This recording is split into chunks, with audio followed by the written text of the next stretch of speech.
Bienvenidos a esta charla, a este seminario. Fui retado con tratar de explicar todo el electromagnetismo a estudiantes que apenas están entrando a la universidad en menos de una hora. Así que acepté este reto y no sé qué tan buen trabajo hice, y a lo mejor me lo harás saber. Y también yo, la voz que estás escuchando, acepté el reto de traducir toda esta charla al español para todas las personas de habla hispana interesadas en saber más acerca del electromagnetismo. A lo mejor, en este nivel, si apenas estás en preparatoria o acabas de entrar a la universidad, no has visto todas las matemáticas o todos los conceptos que explicaré a continuación. A lo mejor, esto va a parecer difícil de entender. Así que lo que voy a hacer es explicar todo con dibujos y animaciones y no con matemáticas. Ahora, voy a enseñar algunas ecuaciones, pero no lo hago para que tú trates de entenderlas. Lo hago porque a lo mejor tienes curiosidad de saber cómo se ven esas ecuaciones. Pero lo que vamos a hacer es tratar de explicar todo con dibujos y animaciones. Así que llamo a este seminario El increíble mundo del electromagnetismo, porque amo el electromagnetismo y yo pienso que es la cosa más cercana a la magia real que tenemos en la ciencia. Si quieres saber más acerca del electromagnetismo, computación, electromagnetismo computacional, desarrollo profesional, consejos de carrera profesional y otras cosas, checa mi página web, que es enposible.net con doble S, así como lo ves en la pantalla. Especialmente si quieres aprender de la misma manera visual como lo estamos haciendo aquí. Así que espero que disfrutes esto. Y así es como organizaremos esta charla. Primero vamos a hablar de los campos electromagnéticos y luego las ecuaciones que las describen, llamadas ecuaciones de Maxwell. Luego nos moveremos a las propiedades electromagnéticas de los materiales. Después hablaremos de las ondas electromagnéticas y con esta información ya estamos listos para hablar de otras cosas. Explicaremos cómo las ondas se reflejan y se refractan de objetos. La refracción es la flexión de la onda en una interfaz. También hablaremos de redes de difracción, hablaremos de guías de onda, hablaremos de filtros, que es cuando removemos algunas frecuencias de una señal y dejamos pasar otras, y también hablaremos de antenas. Así que empecemos. Campos electromagnéticos y ecuaciones de Maxwell. Bueno, estas son las 4 ecuaciones de Maxwell. Este es un gran lugar para empezar nuestra conversación. Supuestamente, estas 4 ecuaciones describen todos los fenómenos del electromagnetismo clásico y explican, por ejemplo, por qué nos vemos en el espejo, por qué vemos arcoíris y preguntas similares. Y ahora, solamente con ver estas ecuaciones, no es obvio cómo pueden explicar estos fenómenos. Y no te preocupes, tú no tienes que estudiar estas ecuaciones o entenderlas. Solo están aquí por si te interesa. Por si decides entrar a estudiar electromagnetismo, estas son las ecuaciones que vas a ver. Ahora empezaremos a platicar acerca de algunos términos que ves en estas ecuaciones y después vamos a describir las ecuaciones mismas. En las ecuaciones de Maxwell puede parecer extraño que tenemos dos términos diferentes para el campo eléctrico, E y D. Y de hecho, voy a admitir que por muchos años yo no entendía la diferencia entre E y D. Yo pensaba que esto tenía una respuesta muy simple, entonces me avergonzaba preguntar y por eso nunca pregunté. Muchos años después, cuando al fin pude entender la diferencia entre los términos E y D, esto abrió un nuevo nivel de entendimiento del electromagnetismo para mí, y quisiera usar esto como ejemplo para los estudiantes. Si tienes una pregunta en tu mente que piensas que es tonta y estás avergonzado de preguntar, pregunta, porque si no lo haces, realmente te puede detener en tu entendimiento de la ciencia y a veces hasta puede afectar tu rendimiento académico. Bueno, esta es la versión corta de la diferencia entre los términos E y D. Hay dos maneras en las que podemos tener energía eléctrica. La primera es que podemos tener energía eléctrica en el mismo campo eléctrico. Sabemos esto porque pueden existir ondas electromagnéticas en el espacio exterior, en el vacío, donde no hay materia, así que sabemos que deben de tener energía. Llamaremos este término la intensidad del campo eléctrico y les vamos a dar unidades de voltios por metro. Así que este es el término que se relaciona más con el voltaje y también con la fuerza que los campos eléctricos ejercen sobre la materia. Ahora, la segunda forma de energía eléctrica es la energía que puede ser almacenada dentro de la materia misma.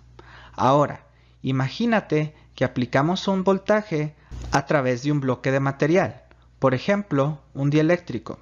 Bueno, este voltaje crea un campo eléctrico y este campo eléctrico ejerce una fuerza en las cargas dentro del material que va a jalar los electrones en una dirección y a los núcleos de los átomos en otra dirección.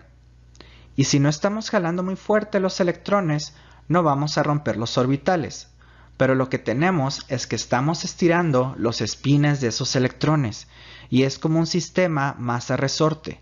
Estos electrones quieren regresar a su posición original y eso es lo que hace que la energía eléctrica sea almacenada a escala atómica en la forma de cargas desplazadas. Cuando el material tiene todos estos electrones estirados, estas nubes de electrones estiradas, lo llamamos polarizado y le asignamos un vector P. Y es vector porque tiene este estiramiento una dirección y una magnitud. Y le vamos a dar unidades de coulombs por metro cuadrado. El coulomb es una unidad de carga eléctrica. Ahora, el término del campo eléctrico D es el término que incluye ambas formas de energía. La energía que existe en el campo mismo y la energía eléctrica que se puede guardar en la materia. Esto debe tener las mismas unidades que la polarización del material, coulombs por metro cuadrado. La intensidad del campo eléctrico no tiene estas mismas unidades, así que tenemos que multiplicar por esta constante que la llamamos la permitividad del vacío. Y esto da a la energía eléctrica en el vacío las mismas unidades que como si tuviera cargas desplazadas, y nos permite agregar los términos E y P para tener nuestro término D. Y aquí es donde se abre todo un mundo de posibilidades científicas y de cosas impresionantes que ahora ya podemos entender cuando estudiamos la polarización de los materiales. Pero desafortunadamente no puedo cubrir todo en esta presentación. Hay una historia muy similar para el campo magnético. Hay dos términos para el campo magnético que encontramos en las ecuaciones de Maxwell, y es porque hay dos maneras en las que podemos tener energía magnética. Primero, sabemos que hay energía en el campo mismo, y llamamos a esto la intensidad del campo magnético. La escribiremos como H y tiene unidades de amperes por metro. Y un ampere es la unidad de corriente eléctrica.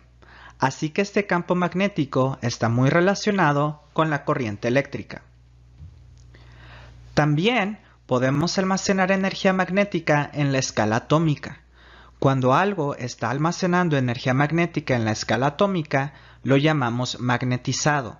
Y entonces escribimos esto como un vector llamado magnetización del material. Y tiene unidades de Webers por metro cuadrado. Ahora, no existe una cosa como la carga magnética como existe con la carga eléctrica. Pero si existiera una carga magnética, tendría unidades de Webers. En la escala atómica, los electrones tienen órbitas y su rotación es más o menos en forma de dona. Y cuando tenemos cargas girando de esta manera, que es lo que vamos a aprender un poco después en las ecuaciones de Maxwell, cada una de estas cargas que está girando va a inducir un campo magnético en el centro de esta rotación, y es lo que estoy enseñando con estas flechas rojas. En condiciones normales, estas flechas están orientadas al azar, pero si aplicamos un campo magnético H, estas cargas tienden a alinearse. Ahora, van a querer regresar a su posición original, y entonces podemos otra vez aplicar el modelo de masa-resorte, y estamos guardando energía magnética en la escala atómica. El campo magnético B es el término que incluye las dos formas de energía magnética, la energía en el campo mismo y la energía acumulada en la materia en forma de estos dipolos magnéticos desplazados. Esto se llama densidad de flujo magnético y les damos las mismas unidades que la magnetización, Webers por metro cuadrado. La intensidad del campo magnético H no tiene estas unidades, así que tenemos que multiplicar por lo que llamamos la permeabilidad del vacío para darle las mismas unidades que la energía almacenada en los dipolos magnéticos.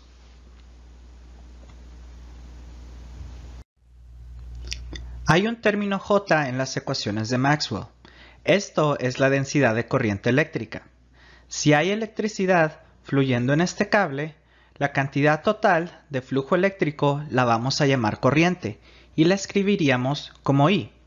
Pero en realidad, el flujo de cargas está distribuido uniformemente sobre todo el conductor, así que tiene sentido de que podemos hablar sobre una corriente distribuida, y es a lo que llamamos densidad de corriente, y tiene unidades de amperes por metro cuadrado. Y así, si añadiéramos toda esta densidad, tendríamos la corriente total, y esto es lo que dice esta ecuación, que luce algo extraña y complicada. Recuerda que solo estoy mostrando las ecuaciones por curiosidad, para que puedas ver las fórmulas que representan estos fenómenos en caso de que quieras entrar en el fascinante mundo del electromagnetismo. Pero no tienes que entender la ecuación para entender de lo que estoy hablando sobre la densidad de corriente eléctrica. El último término del que voy a hablar es la densidad de carga volumétrica, y piensa ahora en las cargas como una nube, y esto es lo que estoy mostrando aquí a la derecha, como una nube con distribuciones aquí y allá, y lo que ves en un rojo más intenso es donde hay más carga en ese lugar. La carga no está distribuida uniformemente, hay ciertas partes donde hay más cargas y otras con menos cargas en el volumen, así que tiene sentido hablar de una densidad de carga. Ahora, si seguimos con este razonamiento y añadimos todas estas cargas sobre este volumen, tendríamos la carga total Q. Y ahora, esta ecuación, que se ve otra vez un poco extraña, nos daría la carga total, que es lo que estamos añadiendo sobre todo el volumen por densidad de carga.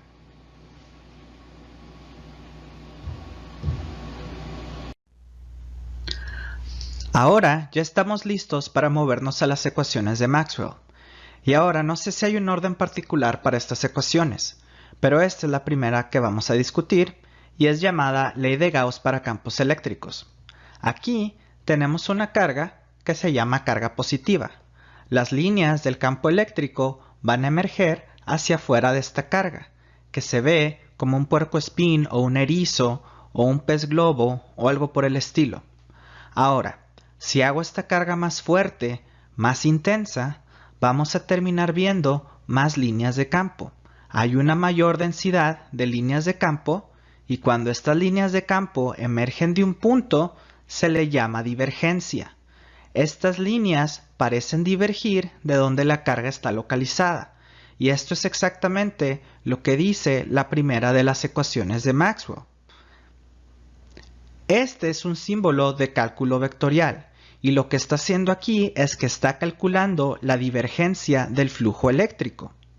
Esta ecuación dice que si el flujo eléctrico está divergiendo de un punto en particular, entonces debe existir una carga ahí, y es la primera ecuación de Maxwell. Y tiene sentido que si de alguna manera podemos añadir todas estas líneas de campo, podemos calcular cuánta carga eléctrica se encuentra ahí. Así que esta ecuación puede funcionar de ambas maneras para los campos eléctricos. Esta es la ley de Gauss para campos eléctricos. Ahora tenemos la ley de Gauss para campos magnéticos, pero aquí llegamos a una conclusión diferente. No existe una carga magnética o un monopolo magnético, así que si calculamos la divergencia del flujo magnético, tiene que ser igual a cero, porque no hay divergencia del campo magnético. Lo que esto significa es que los campos magnéticos no pueden empezar y no pueden terminar, no tienen origen ni final, y sin embargo existen. Entonces, la única manera en la que pueden existir es si los campos magnéticos forman curvas cerradas.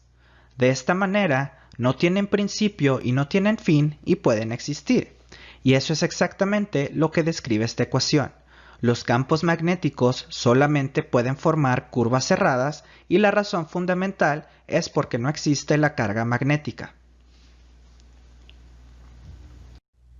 Ahora vamos a hablar de la ley de Faraday. Y aquí hay más símbolos matemáticos extraños que no tenemos que entender completamente. Se miran similares cuando estábamos hablando de la divergencia, pero ahora en vez de un punto tenemos una cruz o una X. Este se llama producto vectorial o producto cruz, y esto es lo que está haciendo. Está calculando algo que se llama rotación o rotacional, y es la tendencia del campo eléctrico de circular alrededor de un eje. Y entonces esta circulación es igual a este símbolo d sobre dt. Esto aquí significa cuánto del flujo magnético está cambiando a través del tiempo t.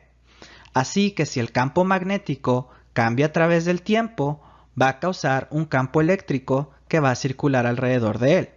Y también funciona de la otra manera.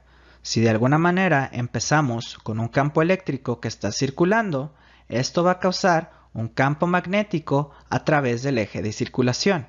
Y es lo que estamos viendo aquí a la izquierda. El campo eléctrico está mostrado en azul y el campo magnético en rojo. Y estamos viendo que si B, el campo magnético, está incrementando a una velocidad constante, tenemos un campo eléctrico constante. Y mientras B acelera, tenemos un campo eléctrico que cambia más rápidamente. Pero la única cosa que tienes que acordarte es de que campos eléctricos que cambian en el tiempo circulan alrededor de campos magnéticos que cambian en el tiempo. Aquí hay una ley muy similar y es llamada ley de Ampere generalizada. Así que tenemos nabla. Esta es la letra griega nabla, cruz H, similar a la última diapositiva. Así que estamos calculando la tendencia de la intensidad del campo magnético a circular alrededor de algún eje.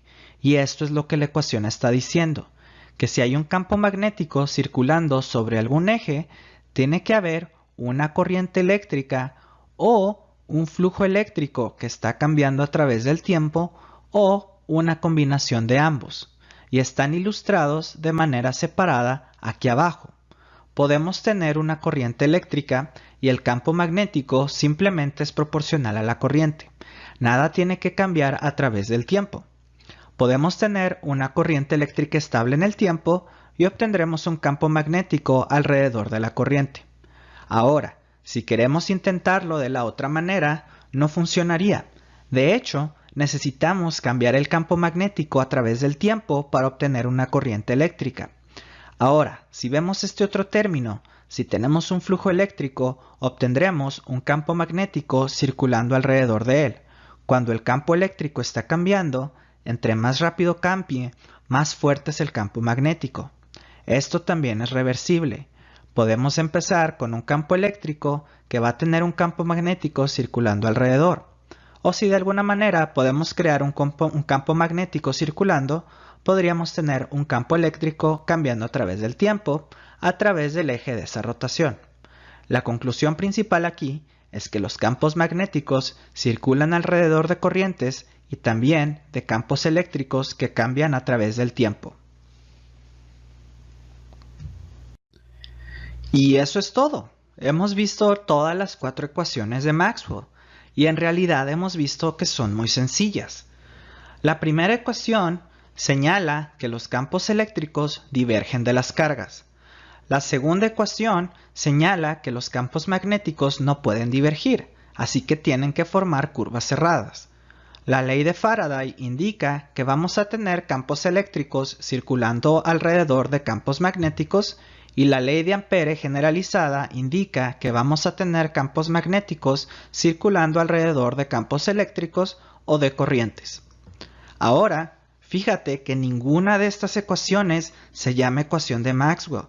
Se llaman ecuaciones de Maxwell en su conjunto, pero otras personas, otros científicos inventaron estas leyes. La ley de Ampere fue creada por Ampere, y cuando Maxwell trabajó con ella, añadió este término que se llama la corriente de desplazamiento. No era conocido en ese tiempo que un campo eléctrico que cambia a través del tiempo podría inducir un campo magnético rotacional. Así que Maxwell añadió ese término que pudo unificar las ecuaciones electromagnéticas y pudo ayudarlo a derivar una ecuación de onda electromagnética en la que pudo predecir la velocidad de la luz de manera analítica. Claro que ya habían medido la velocidad de la luz antes, pero ahora había un fundamento matemático para la velocidad de la luz, y Maxwell unificó todos estos conceptos, y es por eso que este grupo de ecuaciones se les llama ecuaciones de Maxwell, a pesar de que él no es responsable de haber creado ninguna de estas 4 ecuaciones. Propiedades electromagnéticas de los materiales. Vamos a empezar esta conversación observando otra vez las ecuaciones de Maxwell. Ahora déjame hacerte una pregunta. ¿Dónde están las propiedades de los materiales en estas ecuaciones? Esto es algo raro. Y de hecho, las ecuaciones de Maxwell no nos indican directamente cómo los campos interactúan con la materia. Las ecuaciones de Maxwell hablan más acerca de cómo se inducen los campos eléctricos, cómo se obtienen, que los campos eléctricos que cambian a través del tiempo nos dan campos magnéticos que cambian a través del tiempo y viceversa, o que las cargas van a crear campos eléctricos que divergen. Pero en realidad no nos dicen cómo los campos interactúan con los materiales, con la materia. Y si alguna vez estás hablando con una persona experta en electromagnetismo, hasta puedes ganar una apuesta diciéndoles, oye, las ecuaciones de Maxwell no nos dicen exactamente cómo los campos interactúan con los materiales. Y ellos van a pensar que estás loco. Pero en realidad las ecuaciones no lo dicen. No hay propiedades de los materiales en las ecuaciones de Maxwell. Así que pienso que este conjunto de ecuaciones está incompleto y que necesitamos más información para analizar problemas de electromagnetismo. Una de las cosas que faltan es lo que se llaman las relaciones constitutivas, y aquí es donde entran las propiedades de los materiales. La primera ecuación describe la respuesta eléctrica de los materiales. Recuerda que el flujo eléctrico es el término que incluye tanto la energía del campo en el vacío como la energía eléctrica almacenada en la materia.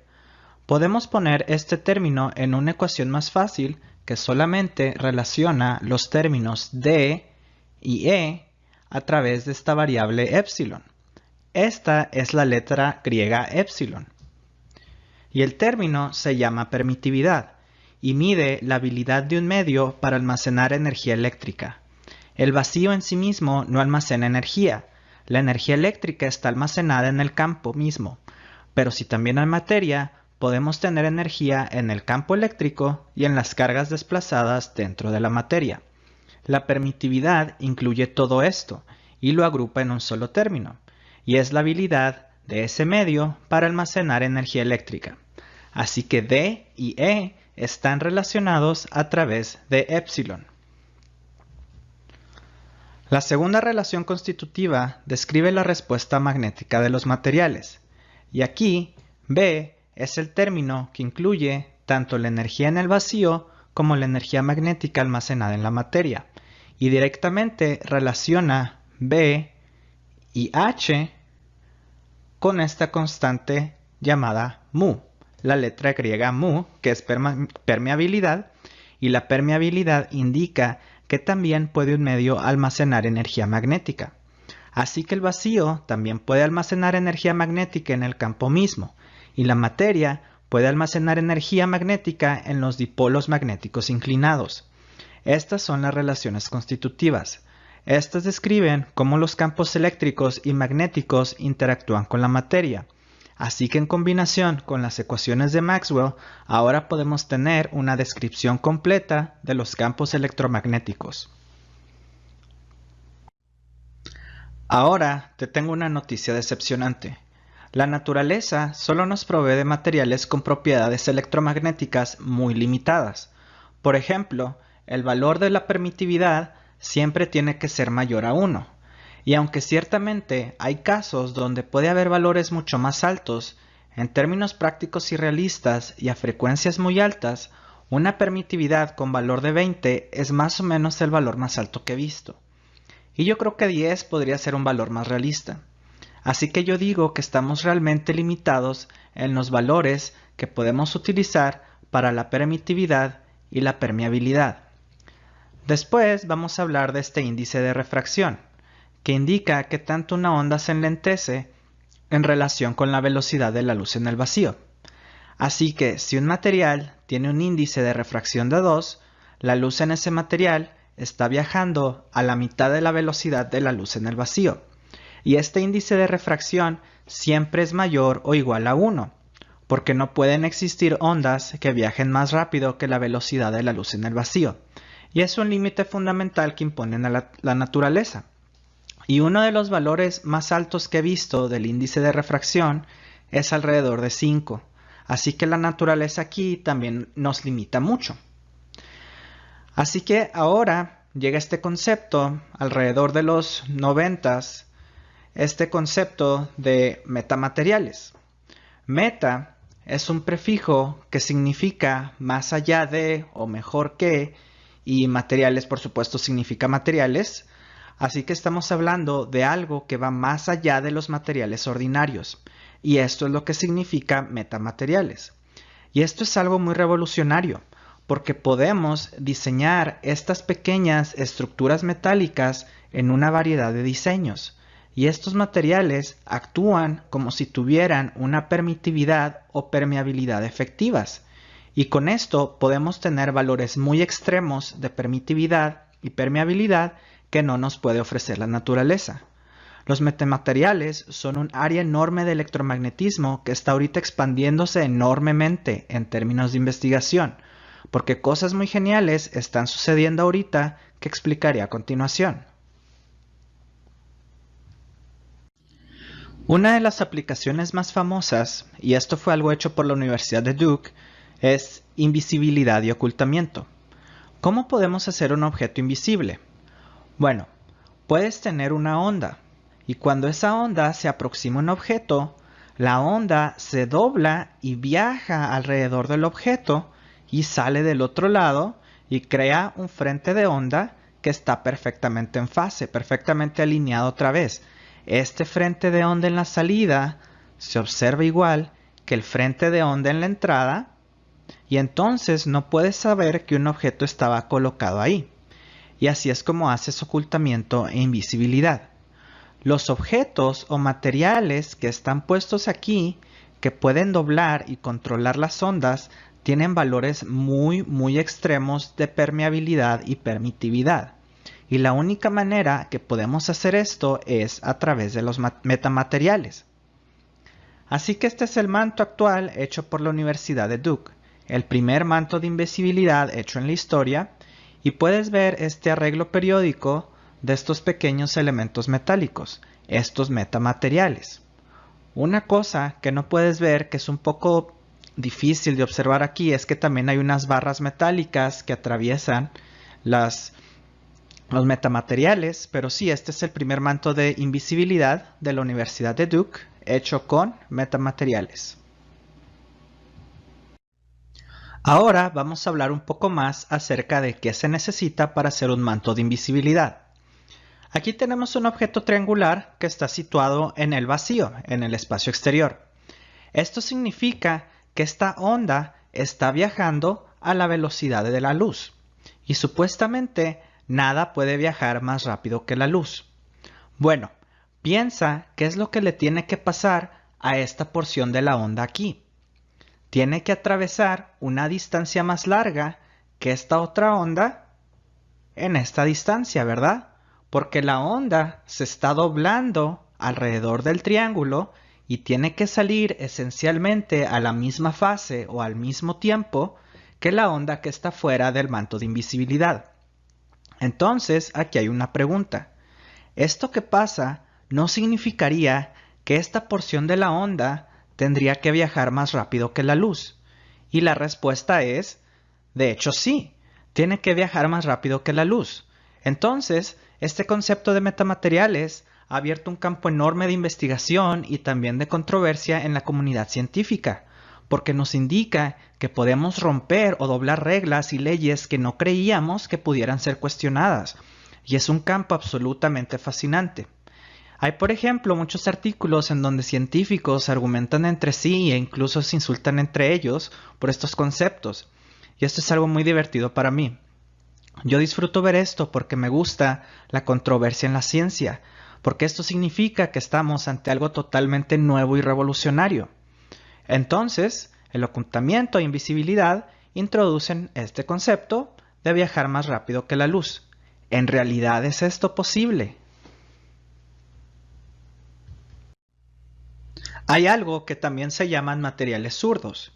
Por ejemplo, estamos acostumbrados a que cuando ponemos una cuchara en el agua, la cuchara se dobla un poco. Cuando ponemos un palo de madera en el agua, parece que se dobla un poco. Este fenómeno es lo que llamamos refracción. Bueno, los metamateriales pueden causar algo que se llama refracción negativa, que es cuando los rayos de luz se doblan en una dirección totalmente opuesta a la que estamos acostumbrados. Por ejemplo, en la derecha tenemos una simulación en la que podemos ver un rayo de luz que entra en un medio ordinario y en el medio zurdo el rayo se dobla en una dirección totalmente opuesta. Así que, por ejemplo, si tuviéramos agua que fuera un medio zurdo o en este caso un medio con un índice de refracción negativo, bueno, la cuchara se vería más o menos así. Y esto es algo completamente loco, completamente fuera del ordinario. Esto es porque las ondas de luz se doblan en el otro sentido y la cuchara parece ser que entra en otra dirección de la que en realidad es. Otra cosa también muy extraña que sucede con estos frentes de onda, nota cómo se están moviendo en la misma dirección que el rayo en el medio ordinario aquí arriba. Pero aquí abajo, si pudiéramos ver con nuestros ojos, aunque nuestros ojos no pueden ver los frentes de onda porque no son lo suficientemente rápidos para procesarlos, pero si pudiéramos verlos, el rayo se ve que va en esta dirección y sí está yendo en esta dirección, pero los frentes de ondas se están moviendo realmente en otra dirección. Así que la dirección de las olas de la onda es diferente que la dirección en la que la energía del rayo se mueve. Y esto es algo completamente loco. Lo explicaré mejor con una analogía. Imagínate que estás de pie y que giras sobre ti mismo muy rápido, 20 veces. Y entonces te mareas mucho y luego ves un objeto a la distancia y yo te digo, trata de caminar hacia ese objeto. Bueno, tu cuerpo está mirando ese objeto y quieres ir y caminar hacia donde está el objeto. Pero porque estás mareado, estás caminando hacia otro lado, aunque quieres ir en otra dirección. Y esto es lo que está pasando más o menos con estas ondas electromagnéticas. En estos materiales, las ondas actúan en una manera completamente diferente. Las olas tratan de ir en una dirección y la energía trata de ir en otra dirección. Y con esto podemos hacer muchos tipos de manipulaciones de ondas que quisiera yo poder más ahondar en esto en otra ocasión. Podemos tener también materiales que son anisotrópicos, y esta es una palabra muy larga y complicada, pero lo que realmente significa es que las propiedades de los materiales cambian dependiendo de la dirección de la onda que entra. Así que lo que estoy tratando de visualizar aquí es, por ejemplo, tenemos una onda vertical que está viajando más lentamente y los frentes de onda están comprimidos, pero en las direcciones A y B se observa que la onda viaja más rápido y es más extendida. Así que diferentes direcciones de onda ven propiedades diferentes en estos materiales. Una cosa muy genial que ocurre es algo que se llama doble refracción. Así que tenemos este cristal que tiene dos índices de refracción diferentes. Llamaríamos a esto birrefringente, y si ponemos este cristal arriba de una imagen, notaríamos que vemos dos imágenes, y esto es porque está refractando en dos direcciones diferentes. La luz observa dos índices de refracción diferentes y con los metamateriales podemos hacer cosas muy similares a estas. Así que otra vez, cosas muy extrañas, raras y locas pueden pasar cuando estudiamos las propiedades electromagnéticas de los materiales.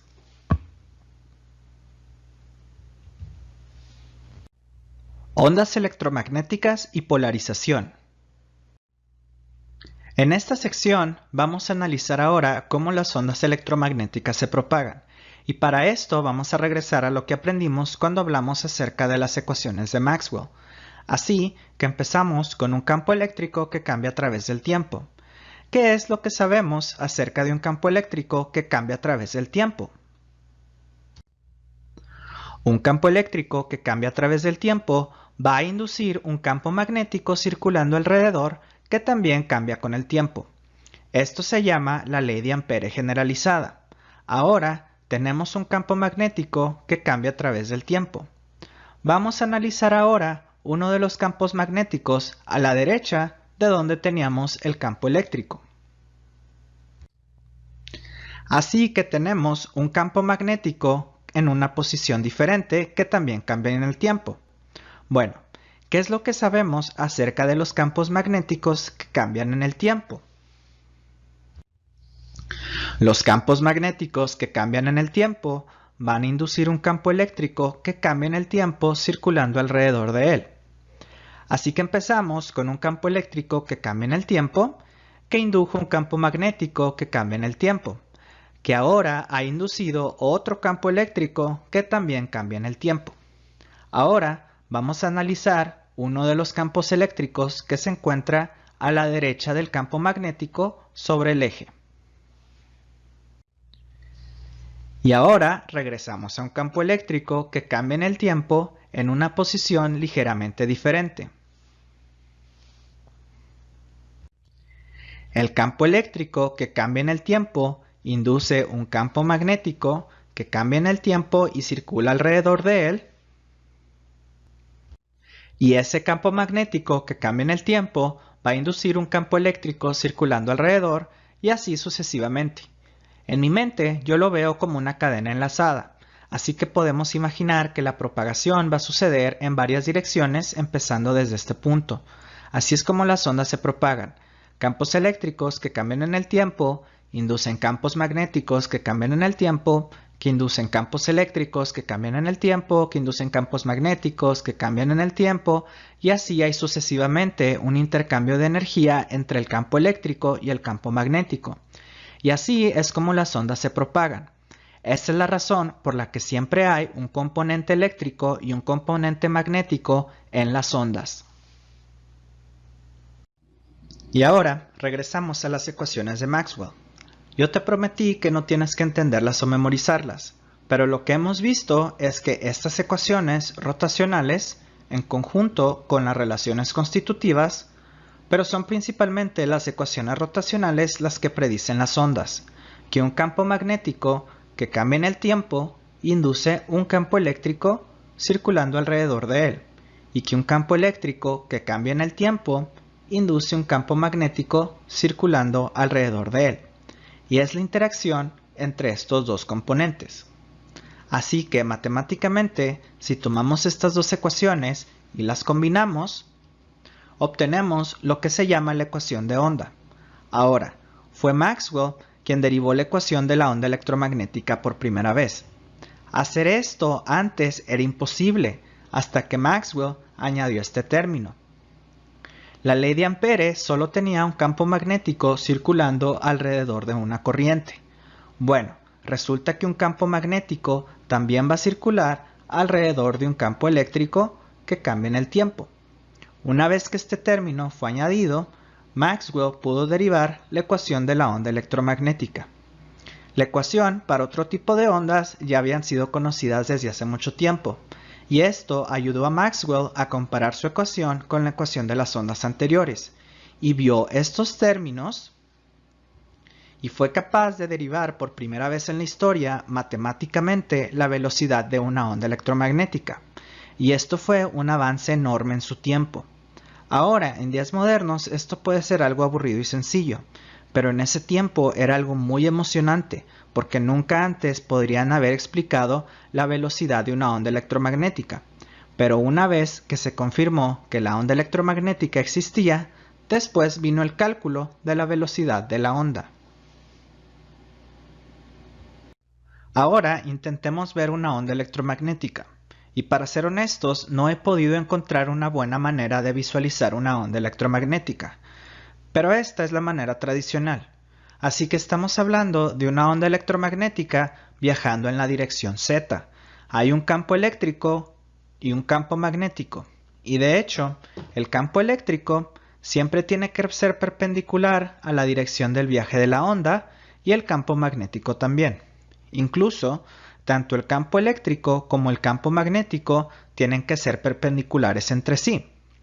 Así que el campo eléctrico, el campo magnético y la dirección de la onda, todos los tres tienen que ser perpendiculares entre sí. Ahora estamos dibujando el campo eléctrico oscilando, en este caso, en la dirección X. La onda está viajando en la dirección Z y el campo magnético está oscilando en la dirección Y. Ahora, nota que tan pequeño dibujé el campo magnético en relación al campo eléctrico. De hecho, el campo magnético es 3 órdenes de magnitud más pequeño que el campo eléctrico. Ni siquiera podrías verlo si yo dibujara el campo magnético a escala, así que tuve que mentir un poco y exagerar la amplitud del campo magnético para que pudieras verlo. Ahora, la razón por la que no me gusta esta visualización es porque implica dos cosas incorrectas. Una, que la onda está pasando exactamente sobre el eje Z, y eso no es verdad. Estamos hablando de una onda plana que tiene extensión infinita, tanto en la dirección X como en la dirección Y.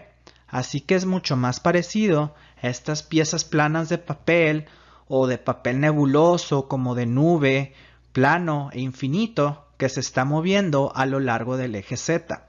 Ahora, si trato de visualizar eso, así es como se ve. Ahora, tenemos campos eléctricos y magnéticos de extensión infinita en las direcciones X y Y.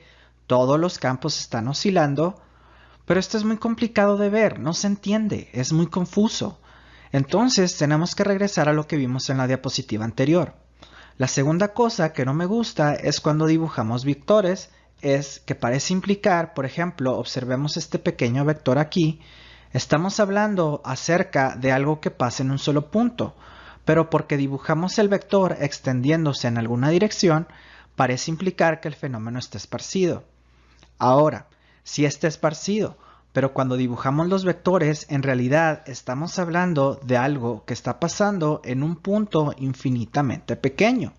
Así que con todos estos factores, las ondas electromagnéticas son muy difíciles de visualizar. Nosotros queremos crear una aplicación de realidad virtual que te permite interactuar con ondas electromagnéticas. Pero un gran problema que tenemos es cómo visualizas una onda electromagnética. Yo pienso que hay muchas más dimensiones de información en una onda electromagnética que nuestros ojos y nuestros cerebros son capaces de procesar. Así que hasta donde yo sé, no ha habido ninguna buena ni precisa visualización de ondas electromagnéticas. Así que lo que estaba en la diapositiva anterior es tradicionalmente cómo se visualizan las ondas. Ahora vamos a hablar más acerca de este índice de refracción. El índice de refracción era conocido mucho antes de saber que la luz era una onda. Observamos que la luz se doblaba en las superficies de los materiales, y entonces salieron con este concepto misterioso llamado índice de refracción, que era asociado con el medio que provocaba el doblez de la luz. Ahora sabemos qué es lo que causa esa flexión de la luz, y tiene que ver con el cambio de la velocidad a través de una superficie o interfaz, y es algo de lo que vamos a hablar después. Así que el índice de refracción n es el factor en el que una onda se enlentece en relación con la velocidad de la luz en el vacío. Así que esta constante C0 es la velocidad de la luz en el vacío y es más o menos 3 por 10 a la 8 metros sobre segundo, súper rápida. Así que la velocidad de la onda es la velocidad de la luz en el vacío dividido por el índice de refracción. Así que si el índice de refracción es 2, la velocidad de la onda dentro de ese medio que tiene índice de refracción 2 es la mitad de la velocidad de la luz en el vacío. Ahora, fíjate que la frecuencia de la onda no cambia, esa permanece constante, y es lo que estoy tratando de mostrar con estos puntos verdes. La velocidad de estos puntos que van hacia arriba y hacia abajo es la misma en ambos lados, así que la frecuencia nunca cambia. Pero ciertamente la velocidad de la onda cambia y también la longitud de onda.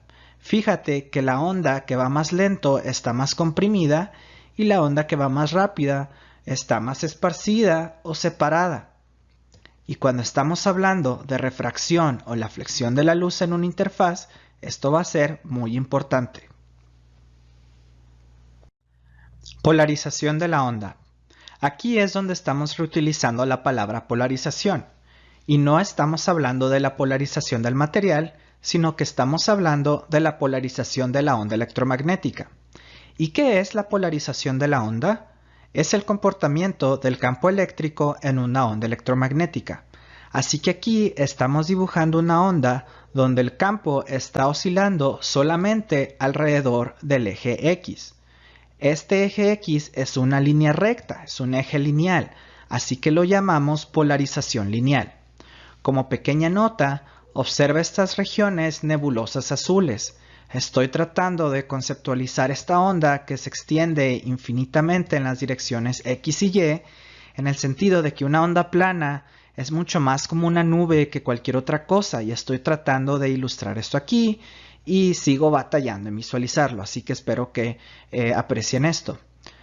Pero esta es la polarización lineal. Si se mira así en cualquier lugar, no importa en qué lugar estás en la onda, pero solo porque estamos limitados en dibujar tantas cosas al mismo tiempo, la polarización lineal está en todas partes, aunque aquí nomás estoy dibujando la polarización sobre el eje Z. Otra cosa que puede pasar es que el campo eléctrico puede girar. Y si traza un círculo en su camino, podemos llamar esa onda polarizada circularmente o de polarización circular. Ahora, ¿por qué la polarización es importante? Bueno, por ejemplo, si tenemos una polarización que es perpendicular, por ejemplo, digamos que tenemos una antena en un avión de juguete de control remoto y ese avión recibe las ondas electromagnéticas polarizadas en la dirección X. Pero supongamos que nuestro control remoto tiene una antena que emite ondas polarizadas en la dirección Y. Entonces lo que va a pasar es que la antena del avión no va a recibir la señal del control remoto.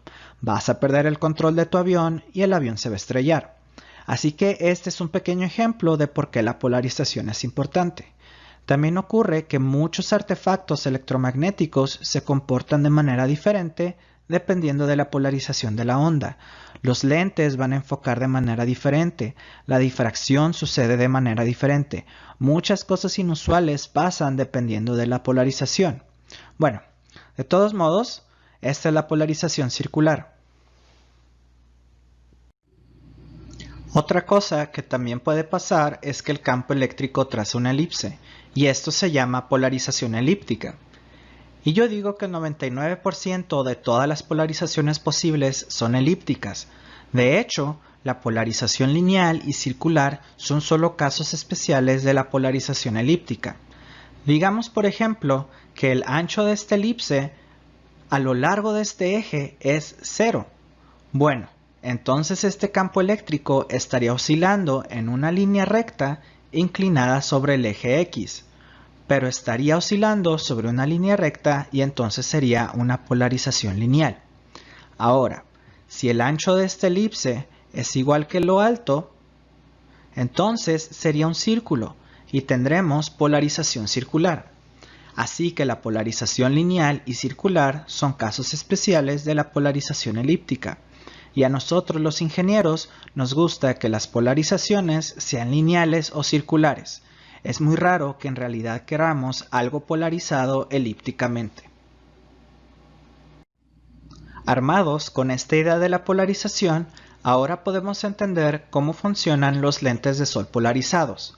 Resulta que cuando la luz es reflejada de una superficie lisa, como el vidrio o el agua, aunque pudiéramos tener todas las polarizaciones de igual intensidad, cuando la luz cae sobre la superficie, cuando se refleja, nota que esta polarización marcada en rojo en esta dirección es mucho más fuerte que la polarización marcada en azul. De hecho, la diferencia es mucho más fuerte que lo que estás viendo, pero al menos quería yo visualizar las diferentes polarizaciones. Así que hemos diseñado lentes que pueden bloquear una de estas polarizaciones, y entonces En este caso, estaremos bloqueando lo que se refleja de manera más intensa, esta polarización roja, y lo que pasa a través del lente es esta polarización azul.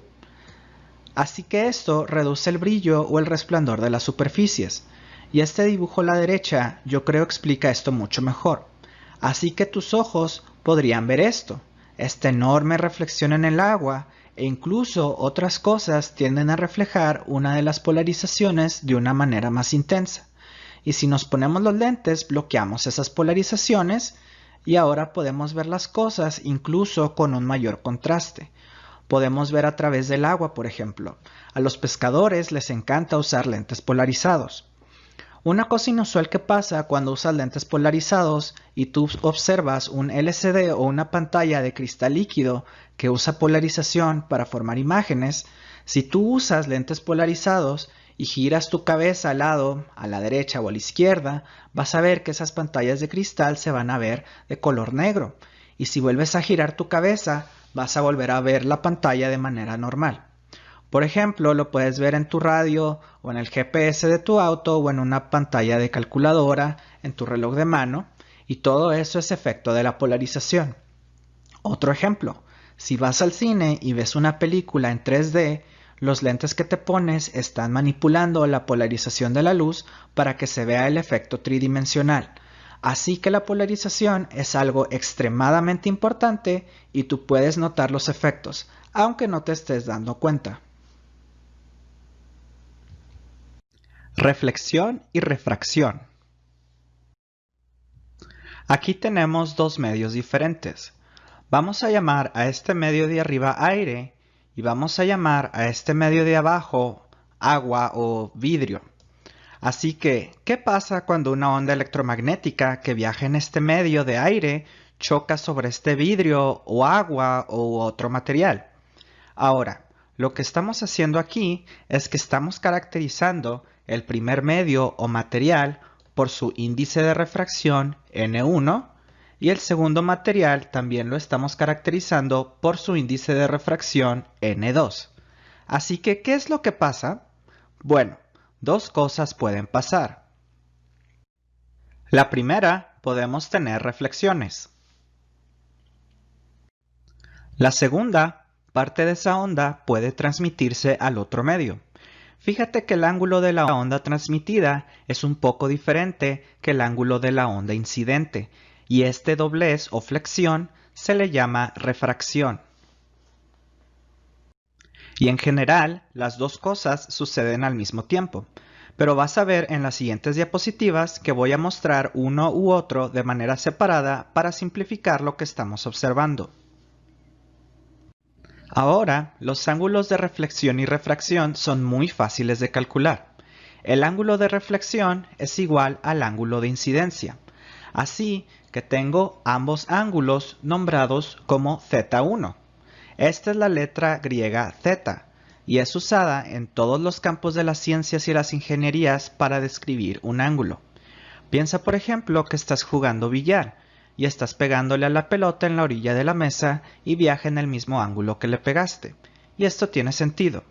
Ahora, el ángulo en el segundo medio, el ángulo transmitido, bueno, este es un poco diferente. El ángulo cambia y se le denomina la ley de refracción de Snell, y es la ecuación que describe esto.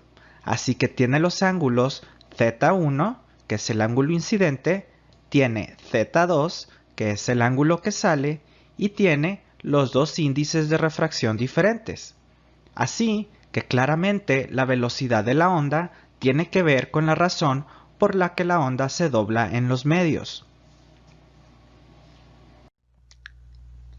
Ahora vamos a pensar y preguntarnos por qué esta onda se dobla.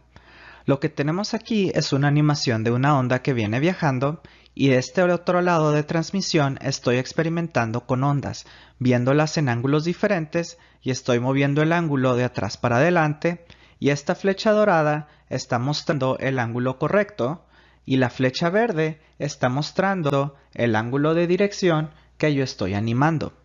Ahora, en electromagnetismo tenemos lo que llamamos condiciones de frontera o de interfaz. Y esto es lo que está pasando aquí en esta superficie, en esta interfaz.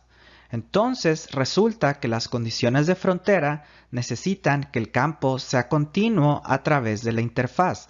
Así que necesitamos que como se ve el campo arriba, justo arriba de la superficie, se tiene que ver exactamente de la misma manera justo debajo de la superficie. Así que vemos estos dos campos moviéndose. Esta continuidad solamente sucede para un ángulo en específico, un ángulo especial. Y esa continuidad se realiza cuando las líneas rojas que están aquí arriba se alinean con las líneas rojas que están aquí abajo y las líneas azules se alinean con las líneas azules que están aquí abajo. Y si nos ponemos a observar, esto solo sucede cuando la flecha verde está en la misma dirección que la flecha dorada. Así que vamos a detenernos y congelar la imagen en este ángulo mágico. Y lo que puedes ver es que sí, las líneas rojas y las líneas azules son continuas a través de la interfaz. Así es como la refracción sucede. La onda en el primer medio está viajando más rápido y está más extendida. Evidentemente tiene un índice de refracción más bajo. Aquí abajo, en el segundo medio, la onda está más comprimida. Está viajando más lentamente porque tiene un índice de refracción más alto.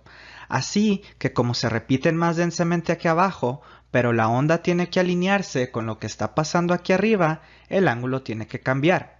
Así que justamente a través de la interfaz, las repeticiones tienen que ser igual de rápidas. Las líneas rojas se conectan con las líneas rojas, las líneas azules con las líneas azules, y así es como sucede la refracción. Tiene que ver con el cambio de velocidad y la necesidad del campo de ser continuo a través de la interfaz. En esta animación estamos viendo una onda que viaja de un medio de índice bajo a un medio de índice alto. En el índice bajo, la onda está viajando más rápido y las ondas están extendidas. En el índice alto, la onda está más comprimida, así que obtenemos refracción. Ahora, fíjate cómo estamos cambiando el ángulo para la onda incidente aquí arriba. Si te fijas, siempre tenemos un ángulo más pequeño en el medio de abajo, y esto es algo normal. El ángulo pequeño siempre va a estar presente en el medio con el índice alto.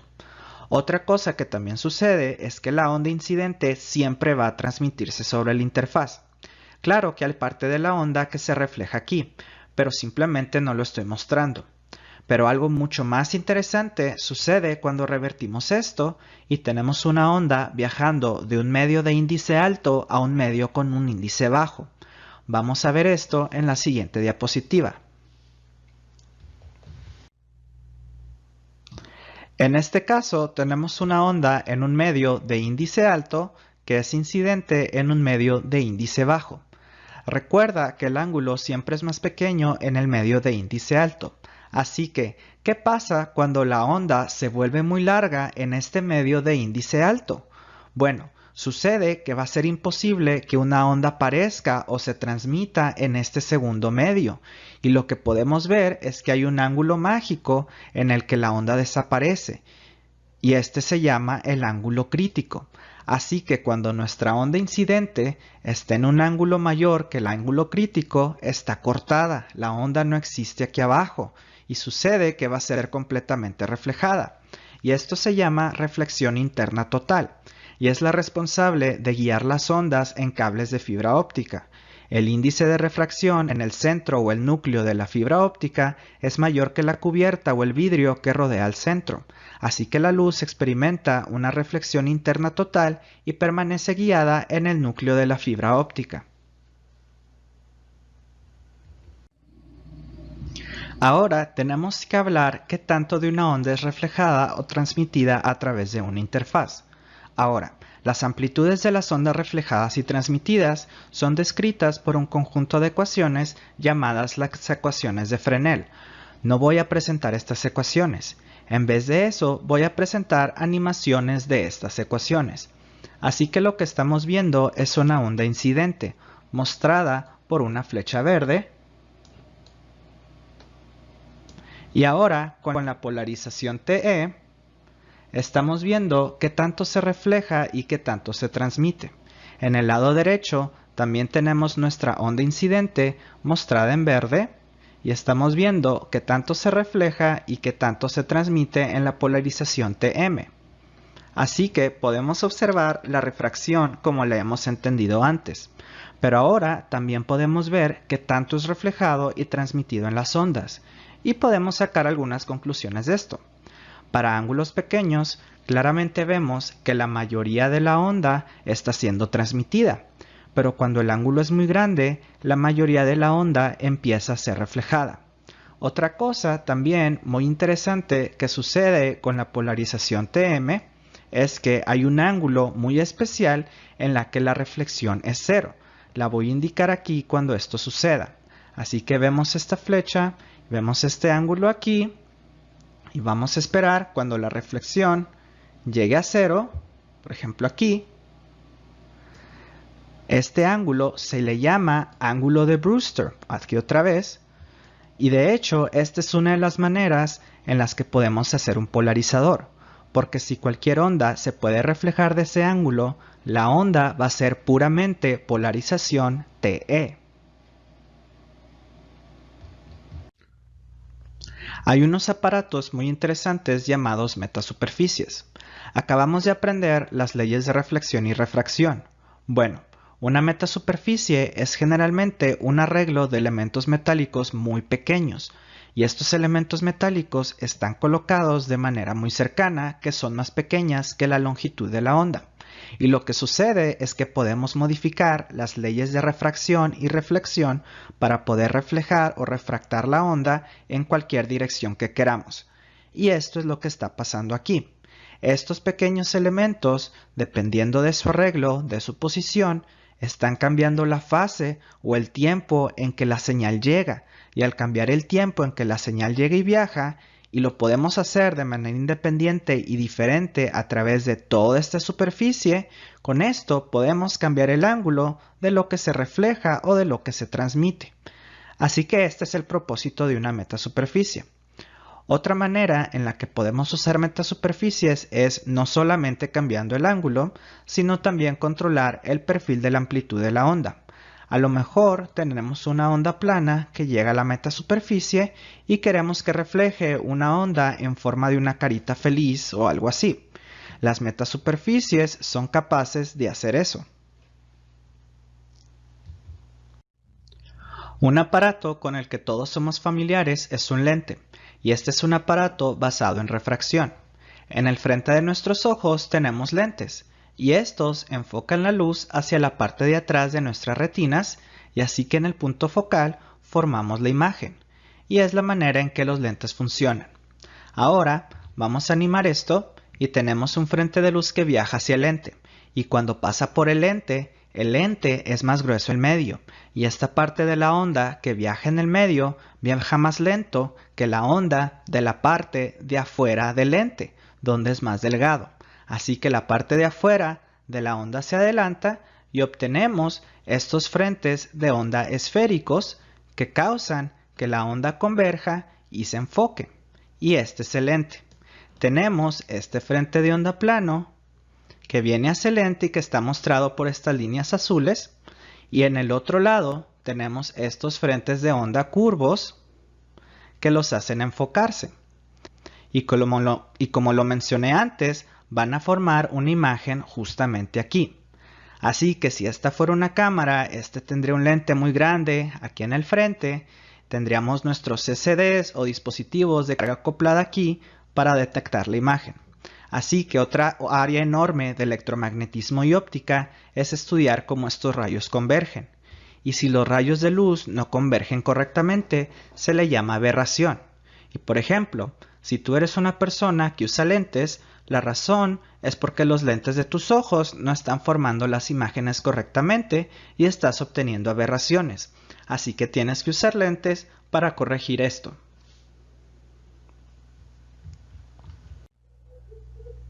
Otras cosas interesantes que podemos fabricar son aparatos llamados elementos ópticos difractivos. En realidad, la pendiente del lente es la causante de que los rayos se doblen en ondas esféricas. Así que podemos tener una manera de aplanar los lentes siempre y cuando podamos conservar esta pendiente. Así que podemos tener estos elementos ópticos difractivos que no son perfectamente continuos como un lente, pero preservan la pendiente. Y entonces podemos fabricar un lente plano que actúa de la misma manera que un lente regular, pero es mucho más plano y más compacto.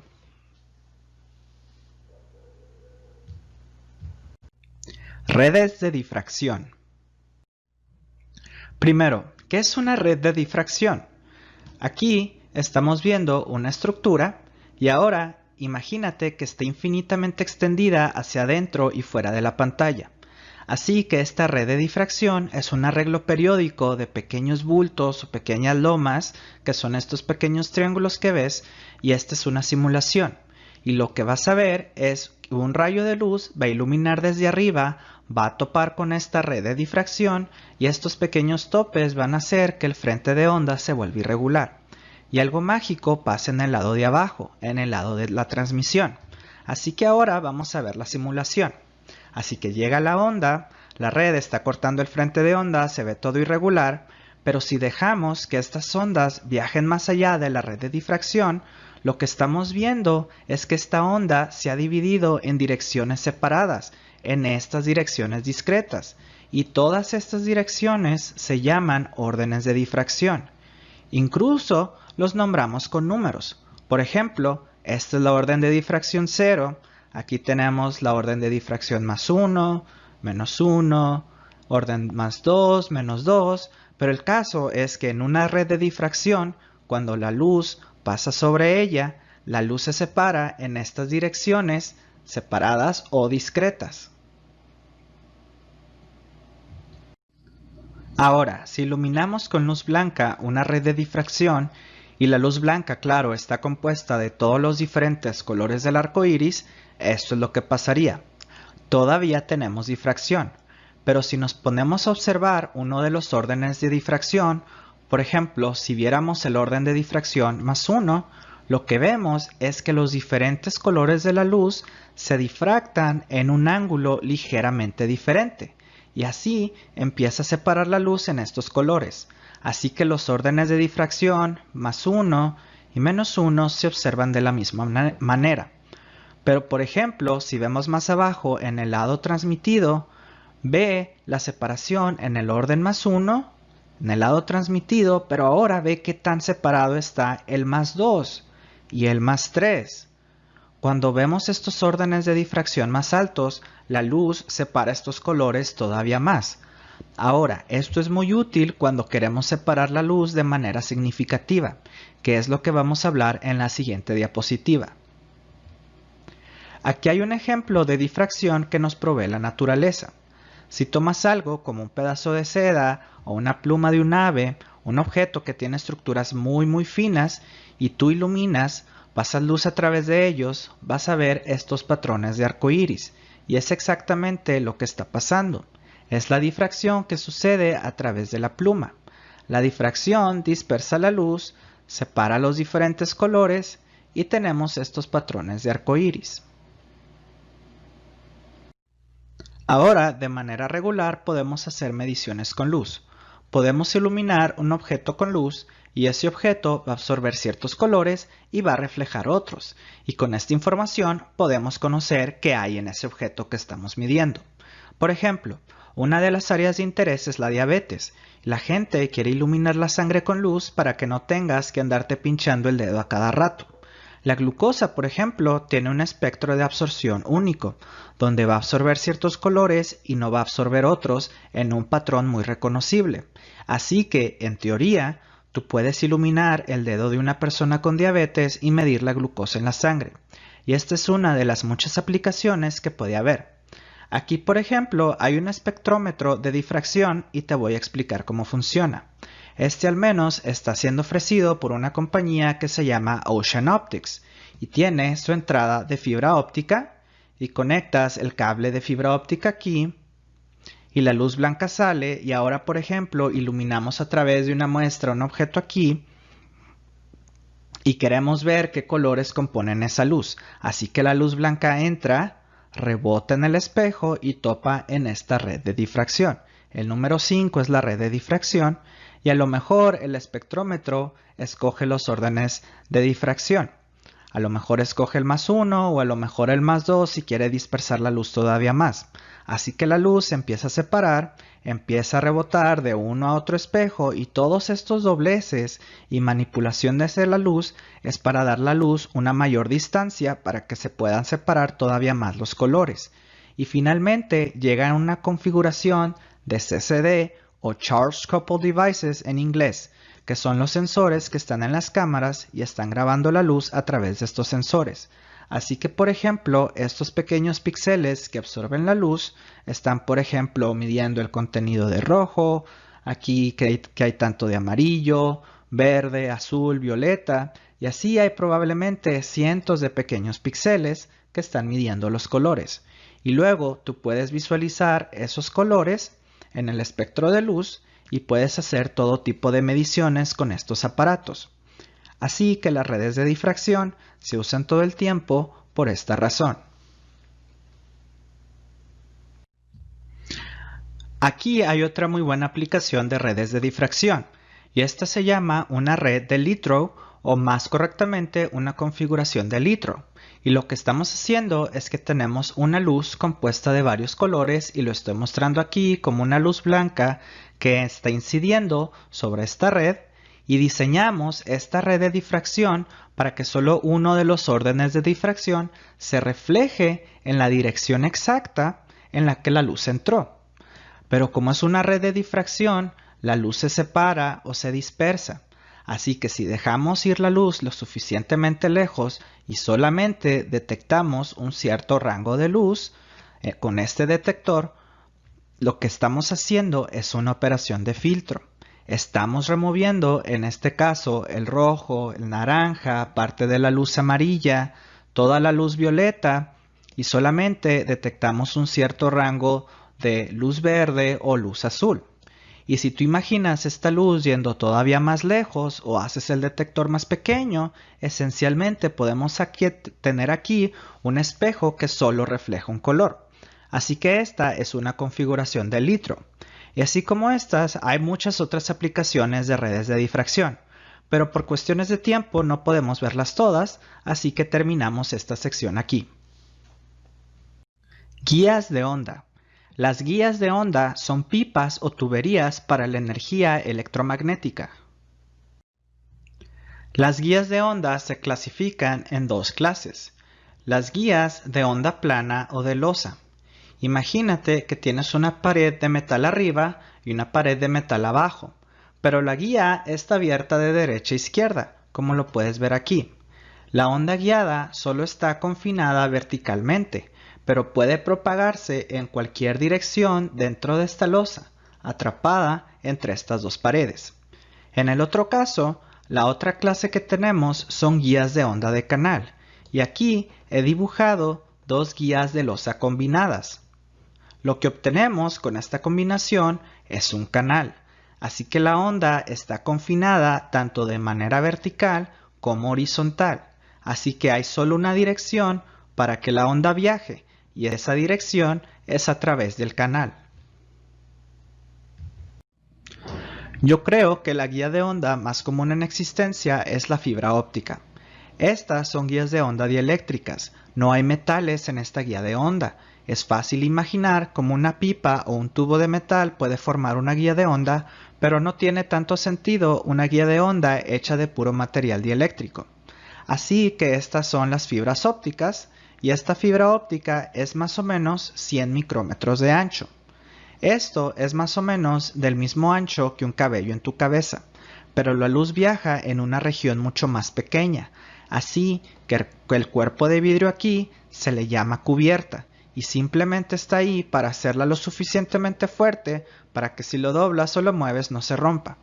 Pero en el mero centro, en los 10 micrómetros del centro, se encuentra el núcleo. Y este núcleo tiene un índice de refracción un poco más alto, muy poco más alto que la cubierta. Así que si la luz está viajando en este índice de refracción alto y la cubierta tiene un índice de refracción un poco más bajo, como ya vimos antes, esto implica que existe un ángulo crítico en donde vamos a tener reflexión interna total.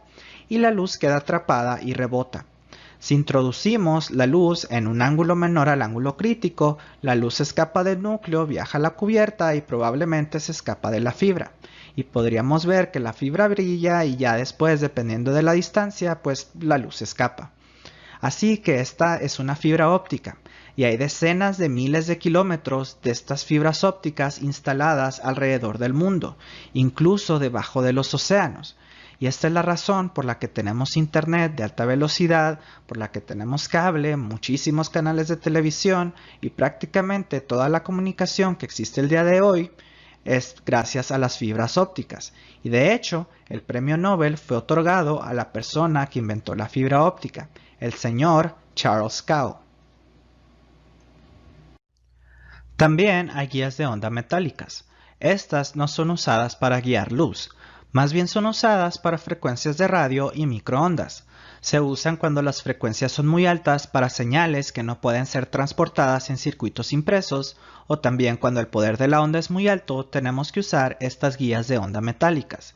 El metal aquí actúa como un espejo y refleja las ondas, y esto es más intuitivo de entender el por qué las ondas electromagnéticas quedan atrapadas de estas guías y pueden viajar a través del tubo metálico. Ahora, los campos electromagnéticos dentro de estas guías de onda no son libres de hacer lo que ellas quieran. Tienen que seguir ciertas reglas. Tienen que seguir las ecuaciones de Maxwell, y resulta que solo hay ciertas imágenes o maneras en las que los campos pueden existir dentro de estas guías de ondas, y los llamamos modos o modos guiados. Así que en la izquierda estamos viendo un modo guiado. Estamos viendo cómo se ve el campo, cómo se ve la imagen del modo, y estoy dibujando el modo dentro de la guía de onda. Ahora, cuando la onda se está propagando, cuando el modo se está propagando, lo que estamos viendo básicamente es una onda sinusoidal que está entrando dentro y fuera de fase, pero la imagen o el modo en general siempre se mira así. Solamente está acumulando fase y es como una onda sinusoide. Va hacia arriba y hacia abajo mientras se propaga, y por eso se ve como si estuviera brillando, pero la imagen del modo es la misma. Las guías de onda también pueden tener varios modos al mismo tiempo. Así que aquí podemos ver un modo diferente en esta guía de onda, pero el concepto es el mismo. La imagen de ese modo se mantiene igual, solo se propaga dentro de la guía de onda siguiendo una tendencia sinusoidal. Lo que nosotros hacemos como ingenieros es tomar el tamaño de esta guía de onda y hacerlo más pequeño hasta que exista solo un modo, y este se le llama guía de un solo modo o monomodal. Y la razón de esto es porque diferentes modos viajan a velocidades diferentes.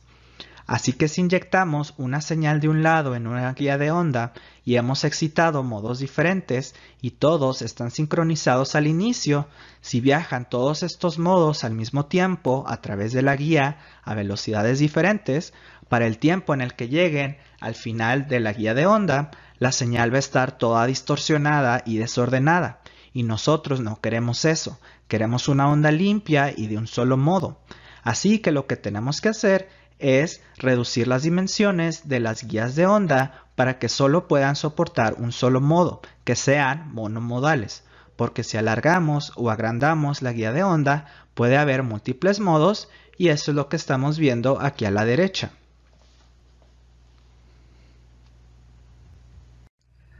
Aquí hay un fenómeno muy interesante que hace una función de filtro, pero involucra mucho de lo que hemos hablado antes. Esto se llama filtro de resonancia en modo guiado, y en realidad es un aparato muy complicado de explicar. Pero creo que estás en una posición muy buena para entender cómo funciona esto ahora, y lo voy a explicar únicamente con animaciones. Así que este es el filtro de resonancia en modo guiado, y hay dos fenómenos que están pasando al mismo tiempo. Lo que estamos viendo aquí arriba es aire, y aquí abajo tenemos algún tipo de dieléctrico. Y esta barra que cruza la pantalla es otro dieléctrico con un índice de refracción más alto. Y esta barra guía un modo. Lo que estamos viendo aquí es un modo guiado a través del dieléctrico de izquierda a derecha. Ahora, esta estructura es de extensión infinita. Va de izquierda a derecha y también dentro y fuera de la pantalla.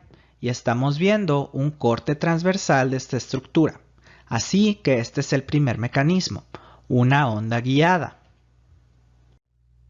Hay otro mecanismo que sucede en un filtro de resonancia en modo guiado, y es la difracción causada por una red de difracción.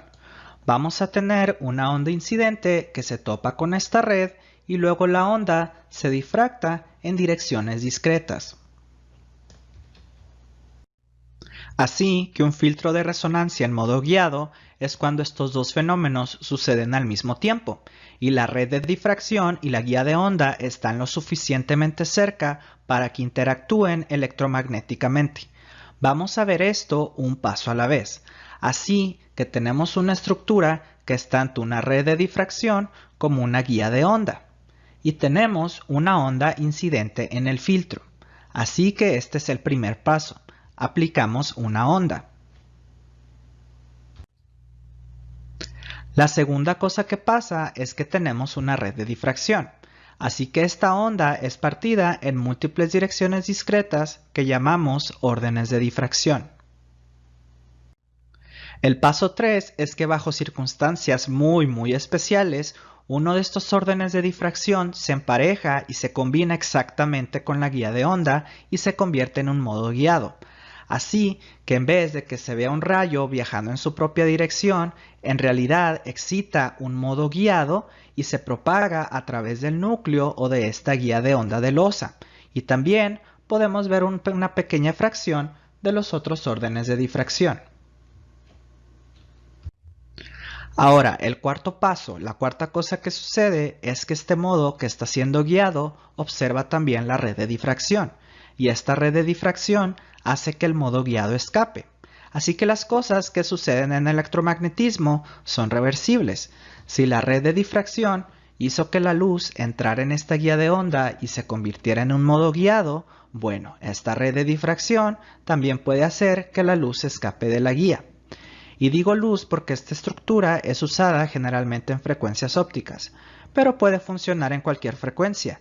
Yo he construido estas estructuras para que funcionen con ondas de radio. Ahora, en resumen, tenemos la luz que entra, se difracta y bajo circunstancias muy especiales se combina en un modo guiado. Pero si yo cambiara por muy poco el ángulo de incidencia o la frecuencia, ya no se excitaría el modo guiado. Así que esta es una imagen sencilla de entender. De la luz que entra, se combina en el modo guiado y se escapa. Pero en realidad todo está pasando al mismo tiempo. Y es muy difícil observar esto que está pasando al mismo tiempo, así que lo tuve que separar en pasos diferentes. Pero en general, esta onda que se escapa y esta onda que se aplica se combinan e interfieren para obtener una respuesta de filtro que es muy interesante. Aquí hay 6 diferentes tipos de filtros de resonancia en modo guiado, y todos pueden mirarse diferente, pero tienen esta cosa en común. Tenemos esta curva de reflexión. En general, todas estas estructuras, por ser dieléctricas, tienen una reflexión relativamente baja, pero bajo estas circunstancias muy especiales, hay un rango de frecuencias muy pequeño, o si tú eres una persona de óptica, un rango muy pequeño de longitudes de onda en las que se produce una reflexión muy marcada. Así que estas estructuras actúan como un espejo, y es un espejo por una muy pequeña fracción de frecuencias, y en todas las demás frecuencias solamente actúa como una losa dieléctrica y refleja un poco. Y hay estas pequeñas resonancias o pequeños eventos de reflexión que son muy pequeños porque son circunstancias muy especiales y muy difíciles de conseguir. Así que cuando necesitamos, por ejemplo, un filtro con una respuesta de frecuencia muy reducida, nos gusta usar estos filtros de resonancia en modo guiado. Filtros. ¿Qué es un filtro? Bueno, las ondas y señales usualmente están compuestas de varias frecuencias o un continuo de frecuencias, y muchas veces queremos remover alguna de estas frecuencias y preservar otras. Cada vez que hacemos esto lo llamamos filtro, y hay un millón de maneras diferentes en electromagnetismo en las que podemos hacer filtros. Vamos a hablar acerca de algunas de ellas. A lo mejor uno de los filtros más famosos es algo llamado una superficie selectiva de frecuencia. Por ejemplo, en aviones furtivos o invisibles, una de las cosas que los hace ocultos al radar es algo llamado superficie selectiva de frecuencia. Estas superficies son típicamente arreglos de elementos metálicos, que cuando una onda topa con este arreglo, interactúa con los elementos de una manera que refleja unas frecuencias y transmite otras. Y esto es lo que estoy ilustrando por medio de estos colores. Estoy tratando de ilustrar diferentes frecuencias aquí. Así que, por ejemplo, esta superficie selectiva de frecuencia pasaría la frecuencia verde, pero no deja pasar la frecuencia roja o azul. Así que si, por ejemplo, los radares de los enemigos usan frecuencias verdes, cuando esta frecuencia verde pega en el avión, pasa a través de la superficie donde puede ser absorbida y probablemente debajo de estas superficies selectivas de frecuencias hay algo llamado material absorbente de radar o RAM en inglés y todas las otras frecuencias simplemente se reflejan. También hay filtros ópticos de película delgada. Probablemente uno de los mejores ejemplos es aceite en agua. ¿Alguna vez has notado los patrones de arco iris que ves cuando se mezclan aceite y agua? Podemos usar este efecto para hacer filtros. Es una película muy delgada de aceite arriba del agua. El aceite se esparce y forma esta especie de filtro que también es sensible al ángulo en que lo ves. Y la razón por la que ves estos patrones de arco iris es porque cuando lo ves con tus ojos lo estás viendo en ángulos diferentes. Bueno, en óptica y electromagnetismo podemos usar más de una capa y hacer cosas muy geniales, como por ejemplo lo que vemos aquí, donde podemos obtener colores diferentes de filtros ópticos diferentes. Y esto es algo muy interesante. Aquí hay una simulación de un filtro óptico de película delgada. Las regiones blancas en ambos lados, estas serían aire.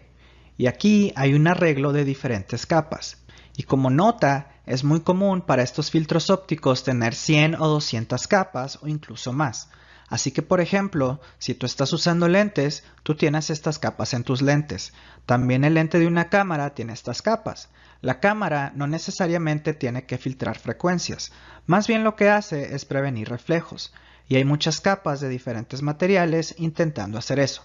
Ahora, aquí en esta simulación estamos tratando de transmitir una longitud de onda de alrededor de 500 nanómetros, que a lo mejor correspondería al color verde, y reflejamos todos los demás colores. Y esta simulación muestra lo que sucede. Y aquí está un pulso, y este pulso está compuesto de varias frecuencias, y lo que pasa es que la onda llega al filtro, parte de esa onda rebota en esta primera interfaz, pero la mayoría pasa. Parte de esa onda rebota a la segunda interfaz, pero otra vez la mayoría pasa, sigue reflejándose en estas superficies. Y luego la onda reflejada empieza a rebotar otra vez y se regresa y se refleja otra vez y así sucede millones de veces en todos lados. Y esto es algo muy desordenado y desorganizado y es lo que viste en la simulación. Y al final tenemos esta respuesta de filtro. Y esto es lo que pasa en un filtro óptico de película delgada. Vamos a ver esta simulación otra vez. Esta onda llega, rebota, se ve todo desordenado y hay literalmente millones de pequeñas reflexiones y transmisiones, pero al final tenemos esta respuesta de filtro que se mira muy bien y muy limpia. Aquí hay otro fenómeno interesante que puede utilizarse para filtrar y se llama acoplamiento direccional. Lo que estamos viendo aquí son dos guías de onda que son dieléctricas y el modo guiado por esta guía de onda se sale un poquito de la guía. Y lo que sucede cuando traemos dos guías de onda muy cerca una de la otra, los campos se empalman y se sobreponen. Y lo que pasa cuando el campo se propaga es que se empieza a escapar a la otra guía. Así que vamos a animar esto. Mientras el modo se propaga, se está escapando lentamente a la otra guía hasta que está 100% en la otra guía. Se sigue propagando hasta que vuelve a regresar a la guía original. Y de hecho tenemos este intercambio periódico de poder de una guía de onda a la otra. Ahora, La razón por la que esto puede usarse para filtrar es porque es sensible a la frecuencia. El tiempo que tarda la onda de ir de una guía a la otra depende de la frecuencia. Aquí hay varios aparatos de acoplamiento direccional y hay maneras en las que podemos usarlos como filtros. El primero no es realmente un filtro, sino un divisor de potencia. Supongamos que inyectamos energía en este puerto y tenemos una señal que viaja a través de esta línea. Y de repente llega esta otra línea y está muy cerca. Una parte del poder lentamente se escapa y entre más separada está esta línea, más lento es el escape de poder. Así que este aparato ha sido diseñado para que solo el 3% del poder se desacople. Y esta es una buena manera si tú quieres supervisar una señal en la línea, pero no quieres hacer que se escape el poder. Y por supuesto, si hacemos estas líneas más largas o de alguna manera hacemos el acoplamiento más fuerte, incluso podemos hacer una división 50-50. 50% de la energía se va a este puerto, 50% se va a este otro puerto, y esto es lo que se llamaría un acoplador de 3 decibeles. Ahora vamos a los filtros. Supongamos que inyectamos una señal aquí. Bueno, en la señal hay una frecuencia que va a saltar 100% a la segunda guía de onda y otras frecuencias no van a poder saltar o a lo mejor saltan y vuelven a regresar. El punto es que solo hay una frecuencia que efectivamente salta y llega hasta la otra línea y luego a la otra y luego a la otra y así sucesivamente hasta que llega al otro puerto. Podemos controlar estas distancias y estos grosores de las líneas para controlar cuáles frecuencias pueden pasar. Esta es otra manera en la que un filtro se puede mirar. Y esta línea está serpenteando de arriba a abajo, pero nota que estamos controlando aquí los espacios entre líneas y lo que estamos haciendo es afinando la respuesta de filtro para controlar cuáles frecuencias pueden pasar y cuáles frecuencias son rechazadas. Así que, por ejemplo, si tú abres los circuitos en tu televisión o en tu receptor de satélite o en tus cajas de cable, vas a ver muchos de estos circuitos y lo que están haciendo es filtrando frecuencias. Antenas. Aunque la mayoría de ustedes probablemente sabe lo que hace una antena, les voy a explicar cómo funciona. Una antena toma algún tipo de señal eléctrica, por ejemplo en un circuito, y la manda en una onda electromagnética que se propaga en el espacio. Viaja a través del aire o el vacío y es recibida por otra antena para ser detectada en otro lugar. Y yo pienso que esta es una de las cosas más cercanas que tenemos a la magia en electromagnetismo, porque podemos hablar y mandar imágenes y videos sin ningún tipo de conexión física. Y aquí vemos algunos tipos de antenas. Hay muchos otros tipos, pero estos son algunos que a lo mejor ya has visto. Por ejemplo, si has tenido una televisión antigua, puedes ver estas dos pequeñas antenas de alambre o de hilo metálico saliendo de aquí, o en televisores más modernos con las antenas digitales, a lo mejor habrás visto estas series de antenas en formas de círculo o cuadrado.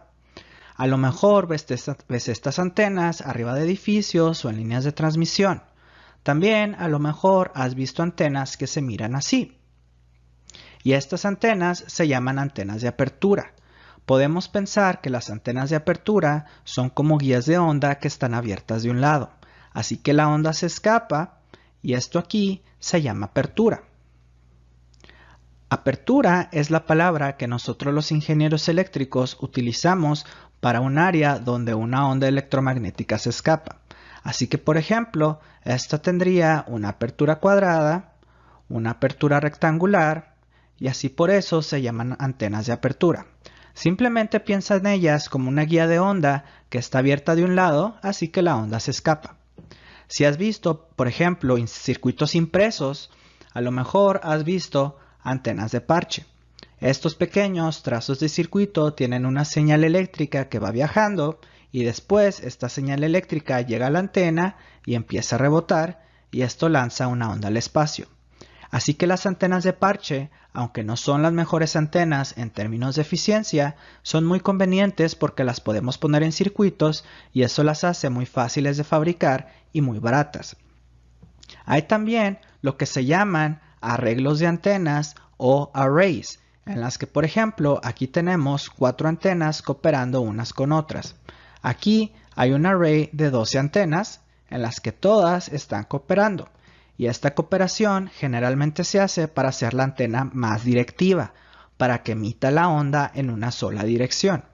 Una antena por sí misma tiende a enviar energía electromagnética a muchas direcciones que a lo mejor no queremos que envíe. Pero si ponemos varias antenas juntas, podemos enviar una onda más dirigida, más directiva. En esta diapositiva les voy a mostrar una animación que yo pienso que va a explicar de una manera mucho más intuitiva cómo funcionan las antenas. Lo que voy a explicar se llama el mecanismo de separación. Sabemos que las líneas del campo eléctrico se extienden de una carga a otra. Y sabemos también que cuando mandamos una señal en una antena, esta señal induce corrientes. Pero, ¿cómo estos campos eléctricos de las corrientes se separan de la antena y se convierten en una onda que se propaga en el espacio? Lo que estamos viendo aquí es una antena dipolo de hilo. Así que tenemos la entrada de la señal de la antena aquí, tenemos un alambre delgado que se extiende hacia arriba formando un brazo de la antena, también tenemos la otra parte aquí. Así que inyectamos la señal en el centro, tenemos un voltaje positivo y un voltaje negativo. Así que este voltaje positivo va a inyectar cargas positivas y el voltaje negativo va a inyectar cargas negativas. Lo que vas a ver a continuación es que estas cargas van a entrar a la antena, se van a extender sobre los brazos de la antena, se van a reflejar y ambos van a hacer eso. Las cargas negativas se van a ir hacia abajo, rebotan, regresan y del lado positivo igual. Las cargas positivas viajan hacia arriba, rebotan y se regresan. Lo que vamos a hacer es que vamos a trazar el campo eléctrico que conecta estas dos cargas. Así que el campo eléctrico se propaga a la derecha. Siempre empieza del lado positivo, de la carga positiva y termina en la carga negativa. Ahora, cuando las cargas positivas y negativas regresan a la entrada de la antena y se van, es cuando el campo eléctrico puede separarse, como que se pellizca y sale y forma su propia curva cerrada, que no tiene principio ni final, y entonces es lanzada en el espacio como una onda que se puede propagar libremente. Una analogía para entender esto es, por ejemplo, cuando soplas burbujas, y esto es lo que pasa cuando tomas uno de estos anillos con jabón y entonces tú estás soplando la burbuja y la burbuja se va haciendo más grande y más grande hasta que se cierra y luego se separa y la burbuja ya puede viajar en el aire. Una cosa similar pasa también aquí con las antenas, cuando el campo electromagnético se separa de la antena y se convierte en onda. Y podemos describir el mecanismo de separación de la onda para cualquier tipo de antena. Así que a mí en lo personal me encanta esta manera de visualizar cómo las antenas funcionan y cómo los campos se separan de las antenas. Bueno, en realidad las antenas no tienen una sola carga, tienen muchísimas cargas. De hecho, estamos lanzando una serie de muchas burbujas y en realidad el mecanismo de separación se ve más o menos así. La última cosa con la que te dejo es algo llamado arrays de antenas en fase. Probablemente has visto estas antenas parabólicas muy grandes y para poder mover estas antenas, si necesitamos dirigir la energía a otro lugar, necesitamos motores enormes que tienen que mover la parábola y esto toma mucho tiempo y energía. Bueno, ¿qué pasa si tú tienes una antena muy grande pero quieres mover el rayo o el haz de la antena muy rápido? Bueno, lo primero que tenemos que hacer es eliminar todas las partes movibles, todas las partes mecánicas. Así que aquí te estoy mostrando un típico array de antenas en fase sin partes movibles, pero que está compuesta de muchas antenas pequeñas. Y lo que yo he hecho aquí en este otro lado, he dibujado un pequeño array de antenas. Cada una de estas cajas naranjas es una antena y las estoy alimentando con una señal que puedes ver aquí. Ahora, fíjate lo que estoy haciendo. Lo único que estoy haciendo es controlar el tiempo de la señal que llega a las antenas para poder mover este haz o rayo. Así que todas estas antenas están actuando como si fueran una sola antena grande. Pero con solo controlar el tiempo en que llega la señal a las antenas, soy capaz de mover el haz en la dirección que yo quiera. Ahora, Como no hay partes movibles y lo único que estoy haciendo es controlar el tiempo de las señales, puedo mover este haz muy rápido. Algo más genial, puedo generar y mover varios haces al mismo tiempo, en tiempo real, y este concepto se llama conformación de haces o beamforming en inglés.